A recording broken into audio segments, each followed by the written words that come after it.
Have you ever sent a fine, smiley face text and secretly hoped the other person would reply, "You're not fine, tell me what happened"? Yeah, today we're talking about something we all do but rarely admit, why we test the people we love. It sounds a little dramatic, right? Like love is an exam hall and we're secretly handing out question papers. But if we're honest, we've all done it. We say, "It's okay, you don't have to come," while praying they say, "No, I'm coming." We stay quiet to see if they notice. We take longer to reply just to check if they double text. Why do we do this? Because love makes us vulnerable. And vulnerability is scary. When you truly care about someone, you don't just want their words, you want proof. You want reassurance. You want to feel chosen. So instead of directly saying, "I need attention," or "I'm feeling insecure," we create small tests. Not because we're evil masterminds, but because we're afraid. Afraid they might say no.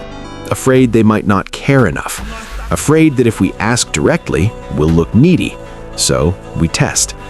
It's like when you say, "Go enjoy with your friends," but inside you're thinking, "If you really loved me, you'd stay."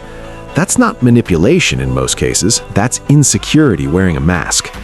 And let's be real, sometimes these tests are funny, like pretending you're asleep to see if they'll carry you to the bed, or saying, "I don't want anything" on your birthday, and then judging them silently if they actually bring nothing. We laugh about it, but underneath the jokes is a simple truth. We want to feel important. Testing usually comes from three things: insecurity, past hurt, and lack of communication. If someone has been hurt before, they don't trust easily. So instead of believing love is stable, they look for cracks. They check, they measure, they observe.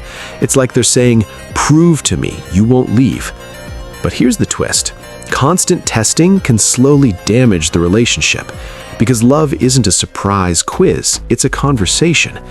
Imagine if instead of testing, we said, "Hey, I feel a little insecure. I need some reassurance today. Can you make me feel special?" That sounds simple, but it takes courage. The healthiest relationships are not built on mind reading. They're built on honesty. If someone loves you, they don't need a test. They need clarity. And here's something powerful. If you feel the need to constantly test someone, maybe what you actually need is emotional safety. And if someone keeps failing your tests, maybe they're not bad. Maybe they just don't know the questions. Love should feel safe, not strategic. So next time you feel like testing someone, pause and ask yourself, am I testing them, or am I just scared to ask for what I need? Because real intimacy begins where games end. If this made you think about someone, or maybe even about yourself, share this with them.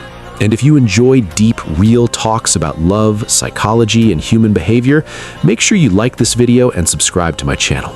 We talk about the things everyone feels, but few people say out loud. See you in the next one.